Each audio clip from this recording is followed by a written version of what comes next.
H1B, H4 వాళ్ళకి ఒక రకమైన గుడ్ న్యూస్. ఇండియాలో స్టక్ అయిపోయి చాలా రోజుల నుంచి పాపం అపాయింట్మెంట్ కోసం వెయిట్ చేస్తున్న వాళ్ళకైతే గుడ్ న్యూస్ వచ్చినట్టు అనిపిస్తుంది. నేను చాలా పోస్టింగ్స్ చూసాను అనమాట, వీడియోస్ జనరల్గా.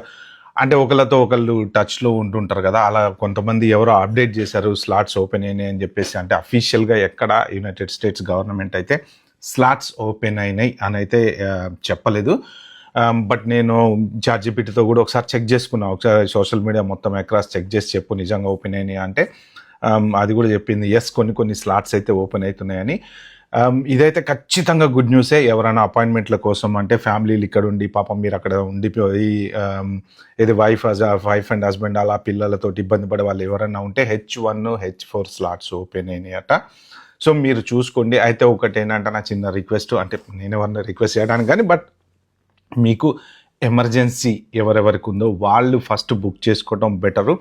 అంటే ఇక్కడ ప్రతి వాళ్ళు నేను ముందెళ్ళాలి అని అనుకుంటూ ఉంటారు. తప్పులేదు, ఎందుకంటే ఇప్పుడు జాబులకు సిచ్యువేషన్ ఎలా ఉందంటే అక్కడ జాబ్ పోగొట్టుకునే లోపు మనం వెళ్ళి ఏదో ఒక రకంగా మన అపాయింట్మెంట్ బుక్ చేసేసుకొని అమెరికాలో పడితే తర్వాత అయిపోయిద్దని అనుకుంటారు. కానీ బట్ కొంత ఆలోచన మీరు కొద్దిగా ఆలోచించండి. ఎవరైనా సరే ప్రెగ్నెంట్ ఉమెన్స్ పాపం వాళ్ళ అమెరికా వెళ్ళాలనుకుంటున్న వాళ్ళు కానీ, లేకపోతే ఇలాగ ఎవరైనా సరే ఎమర్జెన్సీ అంటే పిల్లలు ఇప్పుడు వైఫ్ అండ్ పిల్లలు పాపం కొంతమంది అమెరికాలో ఉండిపోయారు, హస్బెండ్ ఇండియా వెళ్ళిపోయి స్టక్ అయిపోయారు. ఇలాగా వాళ్ళ ఫ్యామిలీ ఇప్పుడు చూసుకోవాలి కదా, ఇంటెద్దలు కట్టుకోవాలి, ఎన్ని రకరకాల హెడ్ఏక్స్ అన్నీ ఉంటుంటాయి కదా.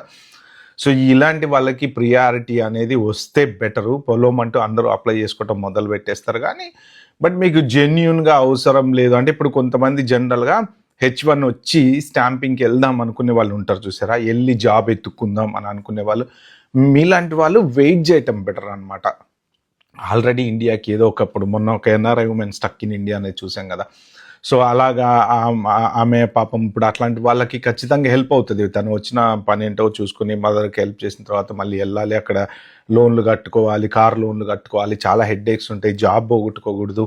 ఇలాగా జాబ్ థ్రెట్ ఎవరైనా ఉన్న వాళ్ళు ముందు వెళ్ళటం బెటర్ అనమాట. జనరల్గా అది లేదు, మనకేం ప్రాబ్లం ఏం లేదు, మనకి ఎప్పుడు H1 వచ్చింది మనం స్టాంపింగ్కి వెళ్ళాలి అనుకున్న వాళ్ళైతే తొందరపడటం అయితే కరెక్ట్ కాదు. ఎందుకంటే మీరు ఒకవేళ మీరు తొందరపడి హడావిడిపడి స్టాంపింగ్ చేయించుకొని ఎయిర్పోర్ట్లోకి వెళ్ళినా కానీ మీరు వెళ్ళి కన్సల్టెంట్ ద్వారా వెళ్ళి జాబ్ ఎత్తుకునే వాళ్ళు అయితే కనుక ఆ పోర్ట్ ఆఫ్ ఎంట్రీలో కూడా మీకు హెడ్ఏక్స్ వచ్చేటువంటి ఛాన్స్ ఉంది. కాబట్టి రిస్క్ అయితే తీసుకోకండి.